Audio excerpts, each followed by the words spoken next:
کیا آپ جانتے ہیں کہ وہ کون سے آرمی چیف تھے جن کے مبینہ قتل کا الزام نواز شریف پر لگا تھا؟ پاکستان کا وہ کون سا وزیر اعظم گزرا ہے کہ جس نے آرمی چیف کو چلتی گاڑی سے اغوا کرتے ہوئے ڈرامائی انداز میں اس کی پسلیوں پر پسٹل رکھا اور پھر اس آرمی چیف سے استعفیٰ لے کر اسے لاہور کے گورنر ہاؤس میں قید کر دیا؟ پاکستان کی اس 76 سالہ تاریخ میں وزرائے اعظم اور جرنیلوں کے تعلقات کا نشیب و فراز ہی ہمارا آج کا ٹاپک ہے۔ اس ویڈیو میں آپ جان سکیں گے کہ کون کون سے وزیر اعظم نے کس آرمی چیف کو تعینات کیا، انہیں کیسے ایکسٹینشن ملی اور کون کس کا نوالا بنا۔ پاک فوج کے پہلے دونوں چیف جنرل میسوری اور جنرل ڈیوڈ گریسی ہمیں تاج برطانیہ کے ورثے میں ملے۔ فوج کے تیسرے اور پہلے مقامی سپہ سالار فرزند ہزارہ جنرل محمد ایوب خان تھے۔ قیام پاکستان کے وقت بریگیڈیئر ایوب خان سینیورٹی کے اعتبار سے 10ویں نمبر پر تھے۔ پاکستان بننے کے اگلے ہی برس انہیں قائد نے میجر جنرل بنا کر مشرقی پاکستان بھیج دیا۔ 17 جنوری 1951 کو وزیر اعظم لیاقت علی خان نے ایوب خان کو افواج پاکستان کا کمانڈر ان چیف بنایا۔ پاکستان میں جب پہلی بار جمہوری نظام کو لپیٹ کر سکندر مرزا پاور میں آئے تو جنرل ایوب خان ان کے سہولت کار تھے، اور یہ ہمارے ایوب خان ہی تھے کہ جن کے آرڈر پر سکندر مرزا کو مار مار کر ان سے جبری استعفیٰ لے لیا گیا تھا۔ سکندر مرزا کو ان کی اہلیہ کے ساتھ جلا وطن کر دیا گیا اور یہاں ایوب خان نے پہلا فوجی مارشل لا لگا دیا۔ سکندر مرزا سے جبری استعفے کے لیے رات کے آخری پہر ان کے صدارتی محل میں 3 فوجی آفیسرز داخل ہوئے۔ اس وقت سکندر مرزا اپنے کمرے میں سوئے ہوئے تھے کہ بوٹوں کی آواز سے ان کی آنکھ کھل گئی۔ سکندر مرزا کو ان کے کمرے سے گھسیٹ کر صحن میں لایا گیا اور لاتوں، مکوں اور گھونسوں سے ان کی زبردست خاطر مدارت کی گئی، اور پھر جنرل واجد علی برقی نے صدر سکندر مرزا کو پہلے سے تیار شدہ استعفے کا لیٹر تھمایا اور یوں گن پوائنٹ پر ان سے دستخط کروا لیے گئے۔ فیلڈ مارشل ایوب خان 11 سال تک پاکستان پر راج کرتے رہے۔ فرینڈز، آپ کے لیے یہ بات بھی بڑی دلچسپ ہوگی کہ فیلڈ مارشل ایوب خان کی حکومت کے پرخچے اڑانے والے اپوزیشن لیڈر کوئی اور نہیں بلکہ خود انہی کے بھائی سردار بہادر خان تھے۔ ایک موقع پر سردار بہادر خان نے قومی اسمبلی میں کھڑے ہو کر ایوب خان کو مخاطب کرتے ہوئے یہ شعر پڑھا: برباد گلستان کرنے کو بس ایک ہی الو کافی ہے، ہر شاخ پہ الو بیٹھا ہے، انجام گلستان کیا ہوگا۔ جب ایوب خان نے جنرل یحییٰ کو آرمی چیف بنانے کا ارادہ کیا تو اس موقع پر نواب آف کالا باغ نے ایوب خان کو مشورہ دیا کہ اگر تم نے بے لگام اور عیاشی کے دلدادہ یحییٰ خان کو کمانڈر ان چیف بنایا تو یہ تمہاری زندگی کی سب سے بڑی حماقت ہوگی۔ لیکن صدر ایوب نے نواب آف کالا باغ کی بات سنی انسنی کرتے ہوئے جنرل یحییٰ کو سپرسیڈ کیا اور اسے افواج پاکستان کی کمان سونپ دی۔ چونکہ 65 کی جنگ کے بعد پاکستان میں غذائی قلت کا شدید بحران تھا تو اس دور میں چائے خانوں اور چوک چوراہوں پر بیٹھے لوگ یہی کہا کرتے تھے کہ یہ سب ایوب کتے کی وجہ سے ہوا۔ ایوب کتے کا نعرہ ہر خاص و عام کی زبان پر تھا،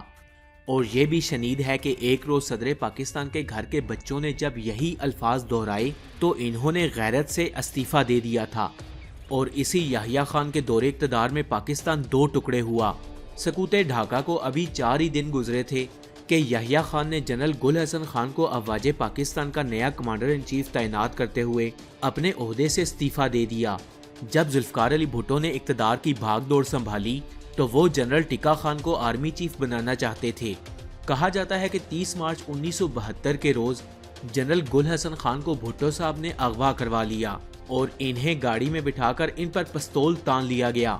اور ابھی جنرل گل حسن خان کی گاڑی لاہور بھی نہیں پہنچی تھی کہ جنرل ٹکا خان کے کندھوں پر آرمی چیف کے کراؤنز لگا دیے گئے اور انہوں نے فوج کی کمان سنبھال لی۔ ذوالفقار علی بھٹو نے یہ عہدہ چیف آف آرمی سٹاف کے نام سے بدلتے ہوئے مدت ملازمت میں 4 سال سے کم کر کے 3 سال کر دی تھی۔ جنرل ٹکا خان بھٹو صاحب کے انتہائی قریبی تھے، اور یہی وجہ ہے کہ ریٹائرمنٹ کے بعد انہوں نے پاکستان پیپلز پارٹی کو جوائن کر لیا تو بھٹو صاحب نے انہیں نیشنل سیکیورٹی ایڈوائزر بنا لیا۔ جب بھٹو صاحب نے جنرل ٹکا خان سے مشورہ لیا تھا کہ آپ کا جانشین کسے بنایا جائے تو 8 جرنیلوں میں سے آخری نمبر پر جنرل محمد ضیاء الحق تھے۔ ٹکا خان جنرل ضیاء کو ڈل کہا کرتے تھے، اور ان کا خیال تھا کہ چونکہ ضیاء ایک مذہبی شخص ہے اور ساری رات مسلح پر پڑا رہتا ہے لہٰذا وہ بھٹو صاحب کے لیے کوئی بھی پرابلم کریٹ نہیں کرے گا۔ اور پھر مسٹر بھٹو نے جنرل ٹکا خان کی ہی سفارش پر جنرل ضیاء الحق کو 7 جرنیلوں پر فوقیت دیتے ہوئے 1 مارچ 1976 کے روز آرمی چیف بنا دیا، لیکن جنرل محمد ضیاء الحق نے اگلے ہی برس 5 جولائی کو بھٹو حکومت کا خاتمہ کرتے ہوئے مارشل لا امپوز کر دیا اور وہ 17 اگست 1988 تک 11 سال تک افواج پاکستان کے سپہ سالار رہے۔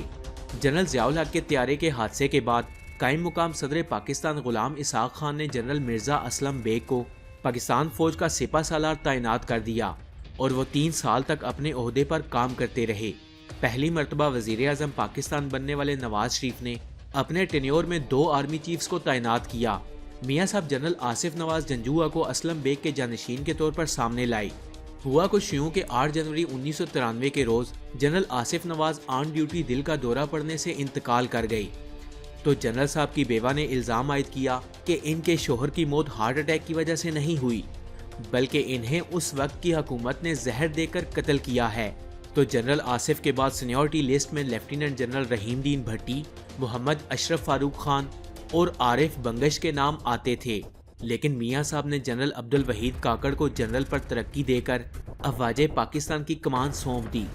جنرل کاکڑ کے تو وہم و گمان میں بھی نہ تھا کہ انہیں آرمی چیف بنا دیا جائے گا، کیونکہ وہ اگست 1993 میں ریٹائر ہونے والے تھے۔ جنرل کاکڑ نے 8 جنوری 1993 سے 12 جنوری 1996 تک 3 سال تک چیف آف آرمی سٹاف کا عہدہ سنبھالے رکھا